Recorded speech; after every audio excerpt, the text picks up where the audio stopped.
You're listening to In Network, Nordic's podcast series where we explore healthcare and technology with experts from around the globe. Hello, and welcome to the In Network podcast feature, Designing for Health. I'm Nordic's Chief Medical Officer, Dr. Craig Joseph. And I'm Nordic's Head of Thought Leadership, Dr. Jerome Pagani. We recently sat down with Dr. John Whalen, founder of the consulting firm Brilliant Experience. He's also the author of the book, Design for How People Think. John talks about his background in cognitive science and working with healthcare.gov. He also discusses the three main steps of applying design processes to business functions and drops the term radical common sense on us.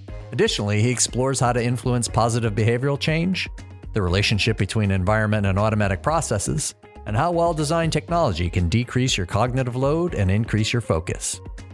Let's plug in. John, thanks so much for being here with us today. Of course. I'm happy to be here. It's great to connect again. Just so everyone knows, John and I go back a ways. He was actually my advisor for my master's thesis, and we've kind of kept in touch through the years.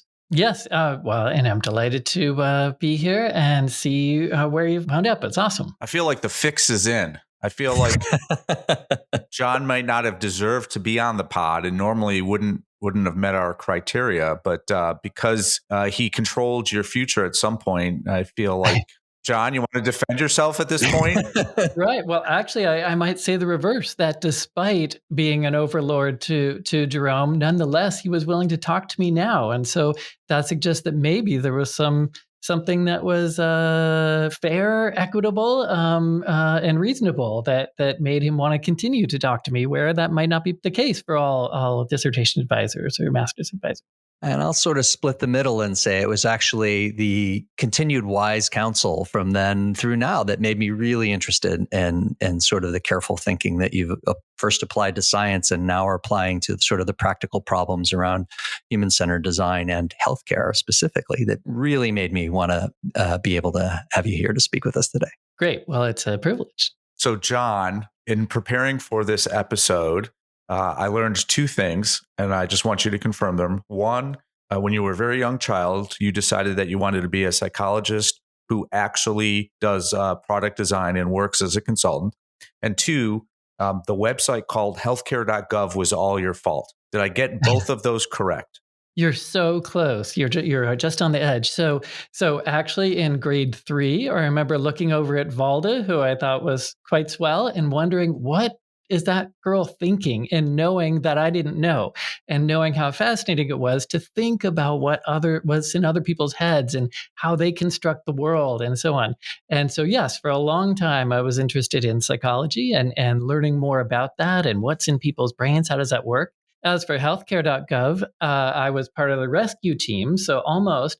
And actually, just for clarity, I helped to design the informational site, which was the one part of healthcare.gov that didn't crash. But that wasn't a newsworthy part, so I'll just let that go. All right. So my apologies for slightly misrepresenting both of those pieces. So let's more seriously kind of look in how you got to where you are. So you went to school to get ultimately to get your PhD.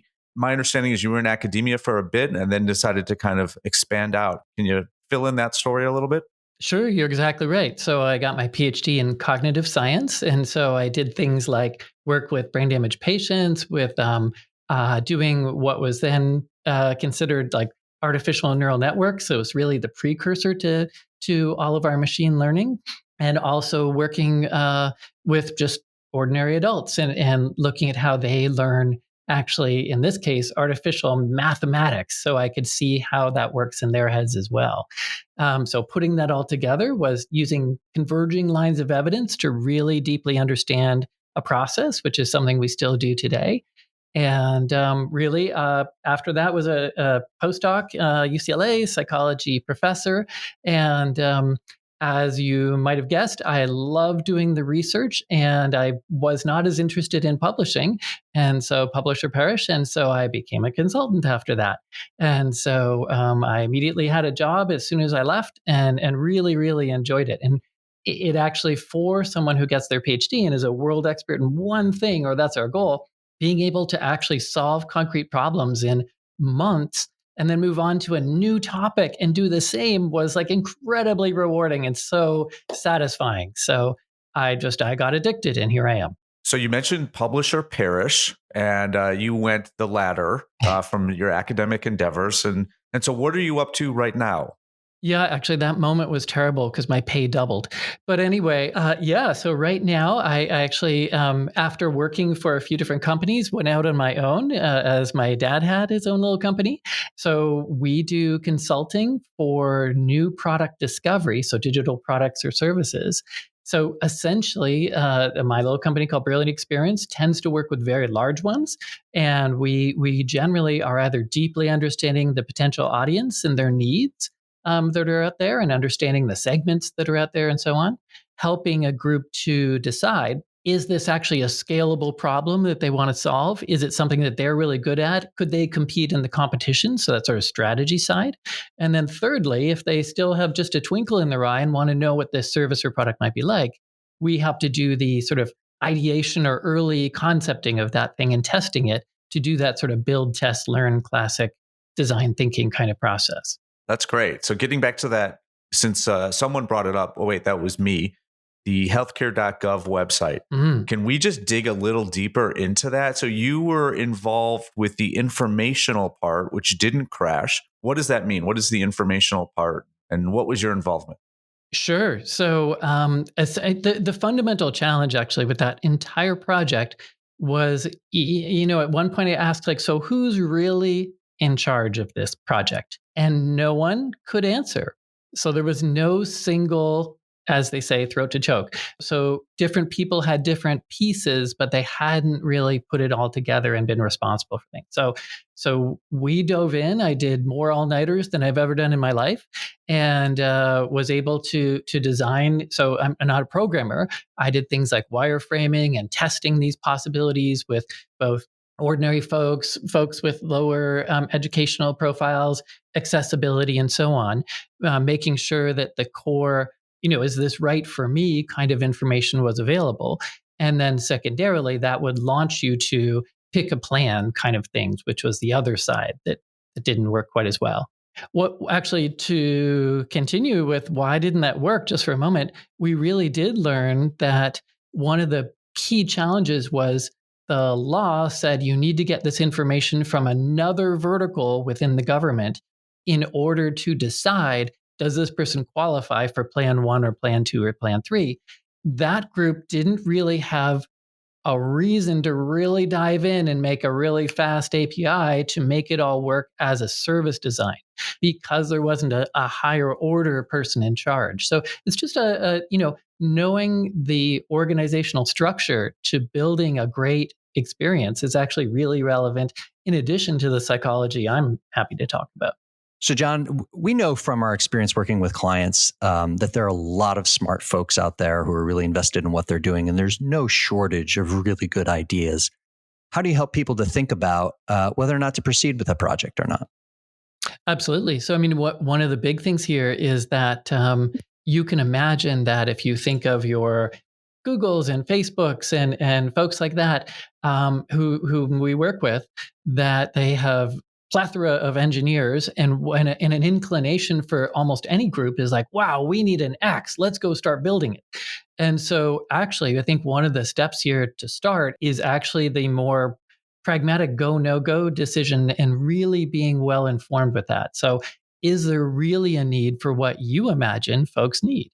Is there really, a large enough audience for that, and so on? So actually deeply understanding the problem and really making sure you're addressing what really is the problem and linking that to what your business specialty is, to make sure that this is, great for your business, great for that end target customer, is crucial. If, and folks are investing millions of dollars in this thing, let's make sure it's going to work before we do that.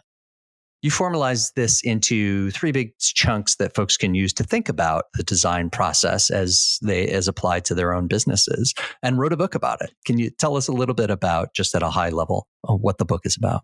Sure. So the book is called Design for How People Think. which I'd like to think is radical common sense, but in fact, is often overlooked. So fundamentally, the book has 3 steps. One is to really dive into a little bit of what Jerome is an expert at, and I seek to have his knowledge, and that's really deeply understanding cognitive psychology. And so things like attention and memory and decision-making, problem solving, how emotion factors into that, what draws our attention, and so how we represent information, lots of pieces to that. So the first part is simply knowing what it is I should be looking for beyond simply asking someone. We should watch their behavior. We should watch how they interact with something, how their expectations with a tool that they're working with now. The second part is actually how to do interviews better. So rather than say, so would you like a blah, blah, blah, because that would be great for me, we want to make sure they have got unbiased kind of science that they're doing, and also that they can catch some of these subtleties, like what words was that person using and what does that suggest about their sophistication of knowledge about the subject matter, for example, and that would really help you with design. And the third part is really, if you have that knowledge, how should that be actually used to help better your designs? John, you said something which is one of the things that always fascinated me about people. Why can't you just ask them? Why do you have to watch what they're doing? This is one of these things where I like to, a little joke here. So just think about when you were at the dentist and I wonder, what is my tongue doing? And I'm terribly embarrassed and I don't know, because there's so many automatic processes that we all have. And so whether it's reading words or making snap decisions, or actually even just what comes into our head in terms of the frame of reference we have. So when someone thinks of happy hour, they could think of beers on a patio, or they could think fancy umbrella drinks and some with high heels on and fancy dress. So it could be a hugely different representation in their head. And we want to tease that out. So simply asking them isn't enough. And whether or not we engage automatic processes or step back into a more reflective phase is heavily influenced by the environment and some of the factors in it, right? Absolutely. So another thing actually I'd really encourage everyone to do is the more you can simulate the situation in which the person might be in, the more likely they are to have that frame of reference, maybe those emotional qualities, even be attending to certain things in comparison. So often someone says, hey, would you like to meet with me? Yeah, that's great. In person? Yes. Now we can. And then they're like, great, here's a conference room. And I say, no. I want to crowd behind your desk and see what Post-it notes you have around your monitor and what books are there and what's gathering dust and how many times you get called and so on. If you'll bear with me with one little story, we met with folks at UBS who are helping people with investments. The folks that we were working with initially said, yes, I think this should be, really complex. These are really sophisticated investors. And when we got there, we found that they had, sort of a glass wall in front of them. And beyond that was their assistant. And within the room, they had the squawk box on. The Dow Jones is down by 5%. And they had a TV on in addition to that sound. And their phone was like lighting up like a Christmas tree. And they had 7 monitors up all at the same time. And how would they typically ask for help from their assistant? They could hit a button on their phone, or they would do what everyone else did, which was like, Bob, and scream through the window. So I like duck and cover. And so the point is, knowing what the reality is on the ground is so helpful in your design. So simply asking in that boardroom weeks before wouldn't have sufficed, wouldn't have been satisfactory. So we've heard that from some of the other folks that we've talked to, the importance of this kind of ethnographic research where you're not only interviewing people in the context in which they live and work, but you're also spending time observing them, taking photographs, making videos. And this really informs well the sort of model of the actual situation and the workflow and the environment in which the process or product you're designing for will live and the way people will interact with it. Absolutely. So in that case, the amount of attention they could dedicate to the thing we were giving them was small. So they needed an easy button, not a complex sort of thing. So it's something you can all relate to. So, except for the squawk box. Do those even exist anymore? I mean, I don't know. I guess it's all Slack or Teams or something now. Well, it's broadcast through a stream, but nonetheless still exists. So, John, you had mentioned a little bit earlier the importance of language and words and your educational level. And I don't think that just means what grade did you go to, but are you in healthcare? Are you a banking expert? And sometimes we use the same words to mean something completely different, and people are not talking to each other, but in fact are talking at each other. Could you comment on that? Could you make that real for us with any specific examples? Yeah, let me give you two different things. So one's a little more serious and one isn't. So the first thing is just that in many cases that, especially in medicine, there are hugely different representations of the same idea. So the example I give from NINS, the National Institute of Neurological Disorders and Stroke, is someone who might have had a brief, so they might call it a mini stroke if we're just our local folks, and Jerome might call it a transient ischemic attack. And we need to make sure we connect those two together. So actually, one of the beautiful things that NIH has done on their website, and we tried to encourage this, and they really did so, was to so if I search for mini stroke, I get to transient ischemic attack. So the point is that we're connecting the very sophisticated folks and the less so all at once. And just to be clear, in your organization, your newer employees are probably like those novices. And so we often, even within our organizations, have like two levels to work with, just to think of it that way. And just sort of very concretely for myself and my experience, I remember, I'm a small business owner. I met with my broker for a yearly review. He said, "So, John, how's your plup?" And I said, "My plup? My plup?" And I was looking like, do I have something in my shirt? Don't look at my plup. How dare you talk about my plup in public? And anyway, I finally learned that and of course that was what's going through my head. I finally learned that he was talking about your umbrella policy. And I was like, oh, that's what you're talking about. And so it's a great example of us insiders have our insider baseball. Often it's so unhelpful with the customers. And so we always have to remember that they don't speak our internal baseball language. Yeah, that's great. As you're talking, I was just thinking of abbreviations as well. The same abbreviation can have remarkably different meanings. I'm a pediatrician, and when someone says ROM to me, I think of only one thing: right otitis media. That's an ear infection on the right side. I've always just used that word, those letters, in that way. But when talking with an orthopedic surgeon, ROM talks about range of motion and has absolutely nothing to do with ear infections, which was shocking to me. I heard rough order of magnitude. Love it. Yeah. So ROM is, and there's probably a few others in healthcare that we can come up with those. So oftentimes, yeah, even people with the same type of background can use a word or a phrase or an abbreviation and have fully different expectations as to what information they're communicating to one another. And, real quick, Jerome asked about why do you have to focus on behavior and so on. Imagine if you're in a car dealership and someone says, "Hey, I think there's a clunk somewhere in the back." Or someone else says, "I really think it's the bolts with the catalytic converter that are loose, probably third or fourth iteration down." One of those folks probably knows a lot more about the car, or at least plays one on TV, but no, most likely really does understand more about the mechanics. And so we do need to serve that person in a different way. So you can pick up on that pretty quickly and adapt accordingly. Yeah, I don't want to do this, but I'm now forced to do this. When we started moving to electronic health records in the hospital, that meant that we needed more computers, terminals, ways for you to get information and to send information.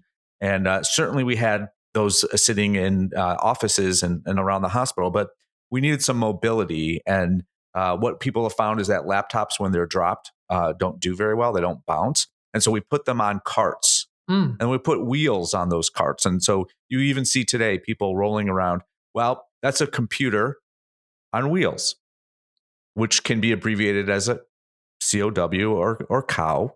And this is a classic story that I think a lot of people have probably happened to, but a nurse was asking about the cow that was just down the hallway, and a patient overheard this and said, "That is so rude for you to be talking about patients in that way." And there was a whole, the nurse looking at the patient as, "What are you talking about? I'm not referring to a patient in any way." But her perception was that cow was, you were saying something bad about a patient. And in fact, they were just talking about the cart with the wheels. Yeah, it's just And I was hoping they were on the ground floor in the Midwest, and Betsy had snuck in on the double doors. So if we have any listeners who have experience of farm animals in the hospital, I would love for them to reach out to us so that we could feature them in an upcoming podcast. I mean, I was going to say this opens up an entirely new genre of cow tipping jokes that I think are relatively untapped. Right, and this is why you now use iPads, probably. John, you said something earlier that I want to come back to because it's such a fascinating idea. What do you mean by radical common sense? Yeah. So, why shouldn't we design systems in a way that matches? It should be sort of augmenting your cognition rather than challenging your cognition. So you can, when there was something where you couldn't figure out how to do the two-factor authentication, or if any of you, and I apologize if you have for the stress I'm going to cause now, but you had to fill out the FAFSA form for your college age, child to get financial aid. That is incredibly difficult to do, and the opposite is thinking about something like TurboTax, where they say, well, do you have a lighthouse? Do you have a train? And very concrete things that help someone and make it simpler. They're not quite sure why you're asking that, but they don't need to know the law. They need to know the answer to the question in order for this system to draw out the answers for you so you don't have to think about it so hard. So the radical common sense is designing for how people think so they're more accurate, they're faster, and they trust the system more, which is actually an important component to that. So, John, in your book, Design for How People Think, you talk about something called the 6 minds, and that is supposed to help a reader kind of get to the why of human behavior. And so could you, for once and for all, just tell us why people do things? That would be great. Sure. So first of all, you're welcome if you're having trouble sleeping, reading the book. But to summarize here, fundamentally there are 6 different major pieces that I wanted designers and product owners and so on to think about. And thank you, Jerome, for having me on, despite simplifying all the sophistication of cognitive science. But fundamentally, I would say if you're thinking about it, one of the pieces is literally what are they looking at, or what's attracting their attention? What are they trying to find is one piece. So that's vision and attention, and that's something that's in the occipital lobe, way in the back of your brain. Logically, as you're navigating in real life, and we know this from university hallways and hospital hallways, how complex that can be, that system is enormous in your brain. And we tend not to think about it very much when we're building digital systems that have a virtual space. And so I still think that's something where you should really think about, do they know where they are in the process? Do they know how to get to the next step? Do they know how to go back? And so is the person able to navigate and wayfind, is the term I was using.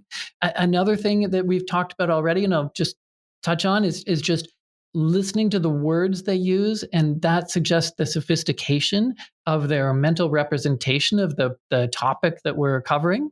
And so, and also give you great clues on whether you should do the TurboTax version or something much more complex. And with memory is the 4th, I would really say that, we really want to understand what their past experiences are, what they're used to using. A restaurant is a great example in our post-COVID era.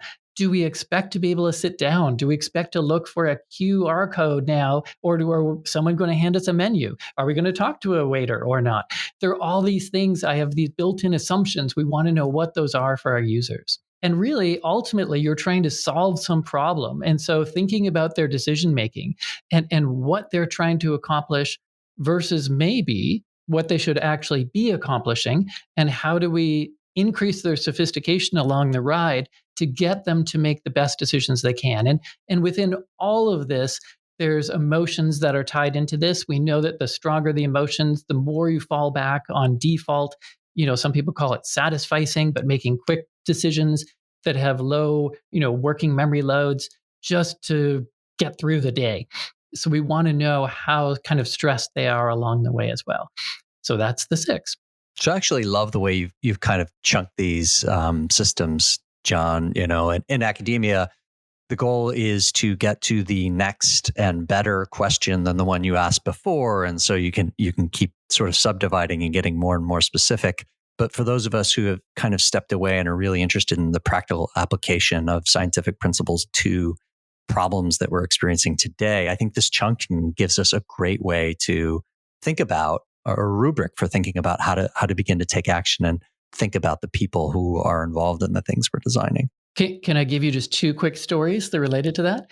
So one, I have a lovely daughter, and she's I think maybe a little bit shy or a little more reserved, maybe is a good word. And she came in after school one day and was stomping her feet back and forth and so mad. And I was like, did someone do something terrible? And she said, I can't believe it.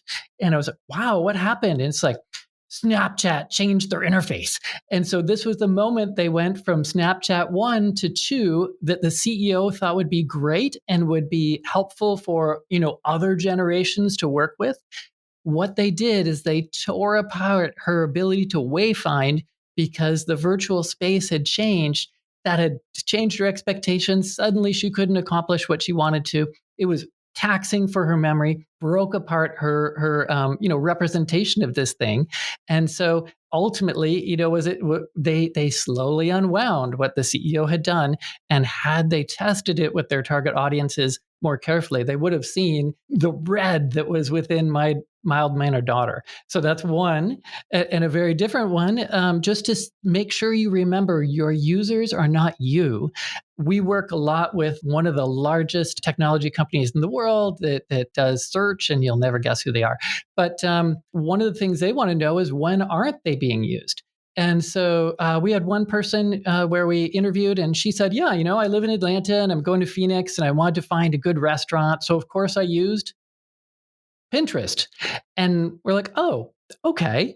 And she's like, yeah, because what I did is I went and looked at pictures of restaurants in Phoenix, and those were my friends. And I know if this friend likes hot sauce or not, and I can see if the restaurant's fancy or not, or what kind of things they were serving or fun drinks.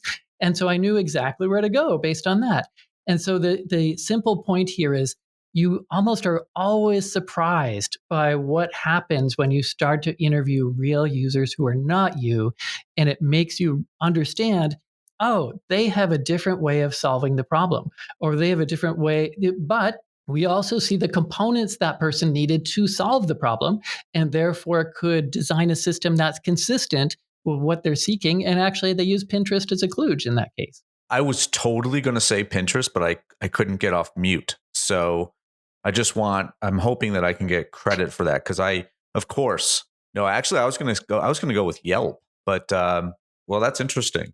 I'd like to pick apart one of the 6 minds, the wayfinding, because in my experience, that's such a huge problem. And I think when most of us think about wayfinding, we're talking about, how do I get to the doctor's office in the big medical complex, and are there signs that help me?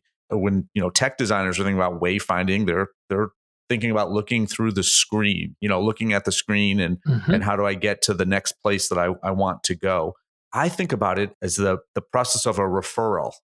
So a patient is in the doctor's office and they say, I want you to go see this specialist. And how does that happen? And I think it's a huge opportunity because there's lots of different folks involved. And they all have different understanding about the complexity and what's really needed. From the patient's perspective, sometimes it's as simple as, here's the phone number, call them up. However, that's how I think it was when I started practicing, but it's changed now. Many insurance companies require prior authorization and you need permission to go see the specialist. And if you don't get it, whose fault is that? And so oftentimes there's a whole process that sometimes the referring doctor knows about, sometimes the specialist staff knows about. It's so complicated, and it seems to be different every single place I go. That's a form of wayfinding. Can you fix that for us? Yeah, and actually, I would say 2 things here. One is that your parietal lobes that are really focused on really designed for physical space, obviously, really aren't involved in what you're describing. And let me tell you why. So you're really talking about problem solving, and actually there's a notion of problem space. So take a chessboard, for example. We know that there are legal moves in with different types of chess pieces and so on, or even when you're in one of those escape rooms, and they lock you in. And then you assume that you can't just unlock that lock. You've got to find there's another layer to it. And then there's a layer to that. And there's a glass cabinet and that has a lock on it. And maybe there's another problem. So my point is that your problem space representation changes here. So your initial problem space was, I have to find a telephone, dial the rotary thing, and pick up the receiver and talk to the person. And so that's evolved to a cell phone, perhaps your watch. But my point is that actually, in many cases, the novice in this situation doesn't understand the complexity of the healthcare navigation and so on. So yours is a good example where there might be prior authorization. Why do I have to do that? And you might actually go ahead and then get an enormous bill and have to unwind it in reverse. And so, yeah, these helping folks in your design to understand or even catch them with the simplistic notion and help to say, by the way, did you know at that moment, in some cases, there's a more complex situation. And that's just like in TurboTax. Well, do you have a lighthouse? Do you have a train? These very funny, 18th century laws in the tax code. But I think the point is the same, that we're trying to catch people at the moment where they're thinking one thing and help to encourage them to really this behavior change to really help them have better decision making. John, you mentioned a bit about those 6 information processing systems we have in our brain that you've largely sort of chunked into those different areas. And the interplay between them is very important in decision making and when you're thinking about design and walking people through a process. Does the interplay between those systems begin to change over time? Sure, because so I think a good example is when I start to learn what a plup is, and I'm not staring at my shirt wondering what I ate for lunch and why it's on my shirt, and rather I'm understanding that's some type of umbrella policy. Suddenly, I don't have the same emotion attached to that, and I'm actually in the conversation and understanding what that person was hoping to get back. So actually, there can be a dramatic shift in the way they represent information, what their expectations are, the words they start to use, and so on. So all of these things, even just we were talking about navigation, that I wouldn't expect to just call up the advanced doctor first. I would check to see, do I need to get some sort of prior authorization? It's a great example. And so we very much in cognitive science land try to think about behavior change and behavior change for good, and making sure they're making, this is not only in things like just navigating the system, but even making sure that they try to go for that walk or take the stairs that one time and what would encourage them. So there's lots of pieces to this we can use for that positive behavior change, in addition to simply designing systems for them.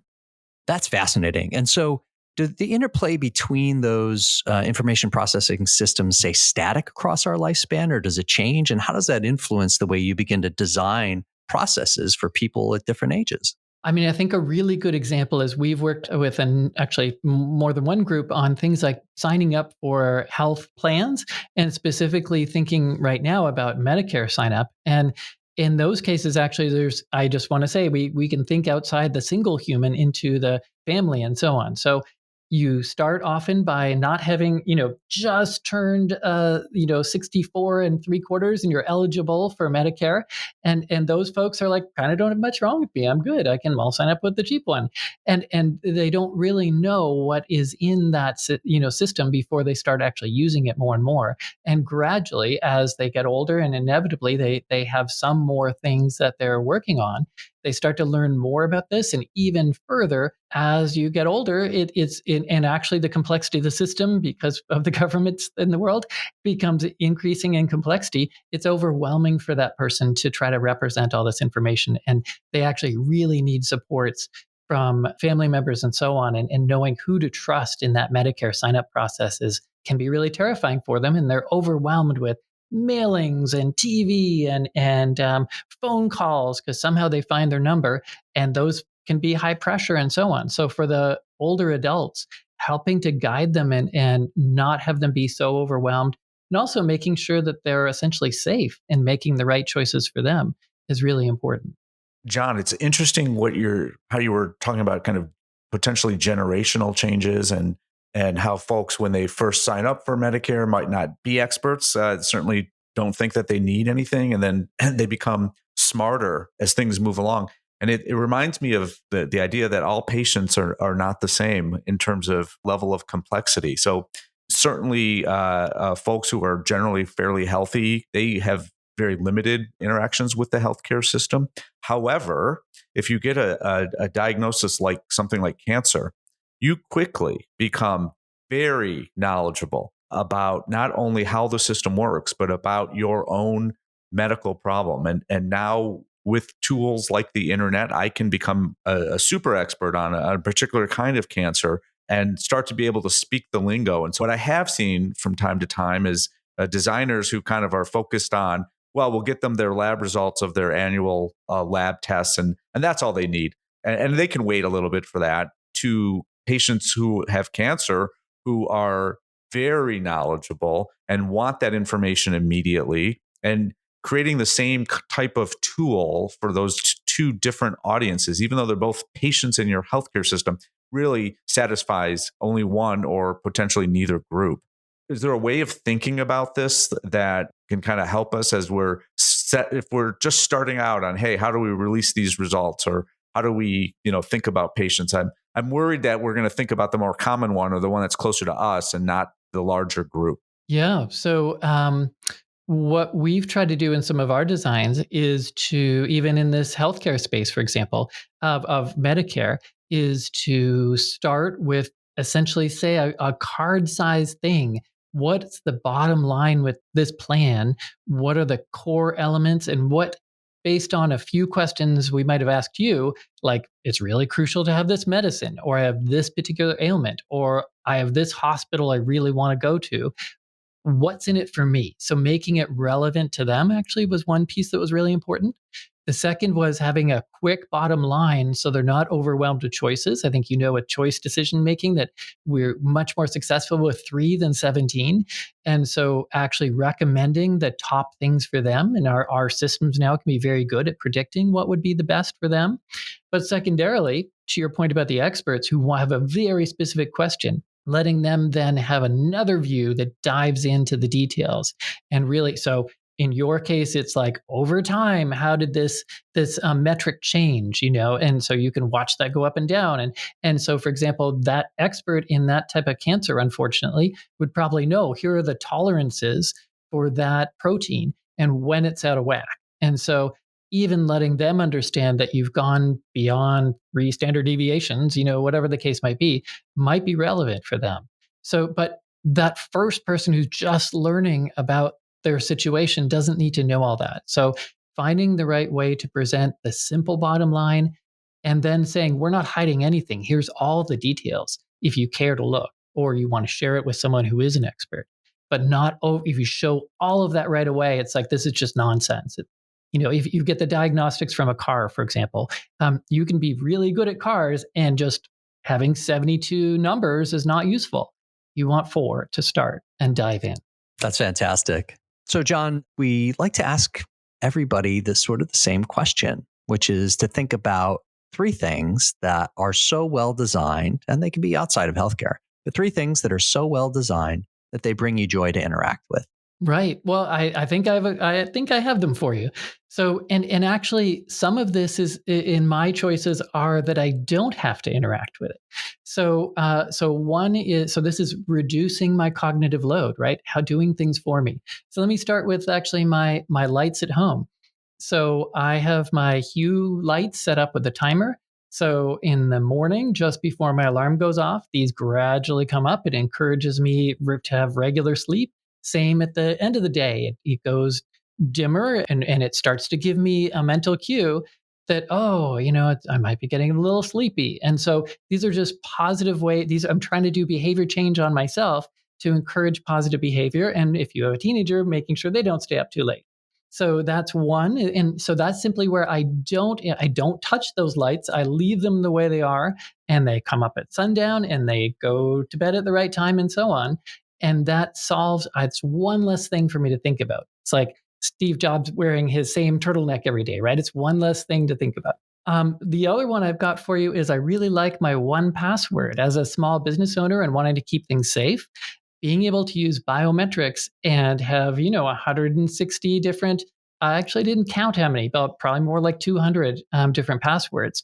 Simply not possible for a human to keep all those unless you do some sort of code that would then let the hackers, in on your little secret. So I first of all, I'm looking forward to when passwords are extinct, and I know that's coming.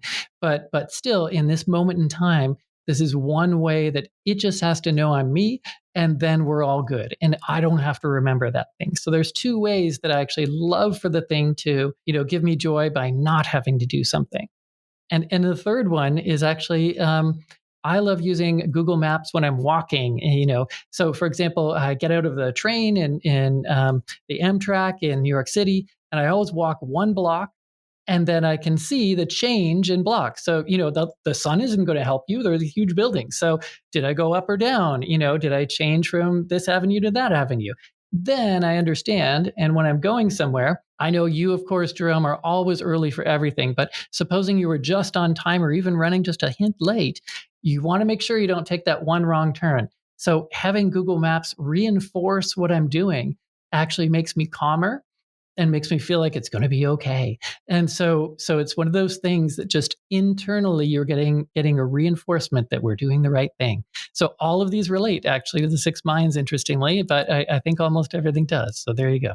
You mentioned the reducing the cognitive load, and I remember how grateful I was when smartphones came along and maps like Google Maps or Apple Maps were a thing you could just take with you.